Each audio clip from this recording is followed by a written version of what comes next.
প্রকৃতির অপরূপ দৃশ্য আমাদের মনকে করে তোলে উদার ও প্রশান্ত। সবুজে ঘেরা মাঠ, নীল আকাশে ভেসে চলা সাদা মেঘ, পাখির কুজন আর নদীর কলকল ধ্বনি যেন এক স্বপ্নীল জগতে নিয়ে যায়। সকালে সূর্যের সোনালী আলো প্রকৃতি যখন জেগে ওঠে, তখন চারপাশে এক অনির্বচনীয় সৌন্দর্য ছড়িয়ে পড়ে।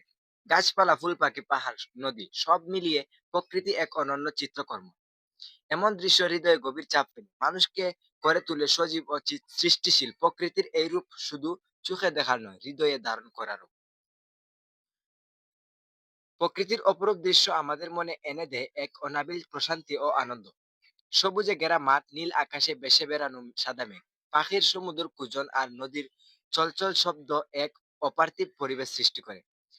ভোরের সূর্য যখন সোনালী আলো ছড়িয়ে দেয়, তখন চারপাশে ছড়িয়ে পড়ে আলোর উজ্জ্বলতা আর জীবনের স্পন্দন। গাছপালার রঙিন ফুল, বনের নিস্তব্ধতা, পাহাড়ের শোভা আর নদীর নিরবধি গতি মিলিয়ে প্রকৃতি যেন এক জীবন্ত কবিতা। এমন দৃশ্য চোখে দেখার নয়, হৃদয় দিয়ে অনুভব করারও। প্রকৃতির এই সৌন্দর্য মানুষকে করে তোলে সজীব ও নির্মল চিন্তাশীল। প্রকৃতি আমাদেরকে শেখায় ভারসাম্য, শান্তি আর সৌন্দর্যের সত্যিকারের রূপ।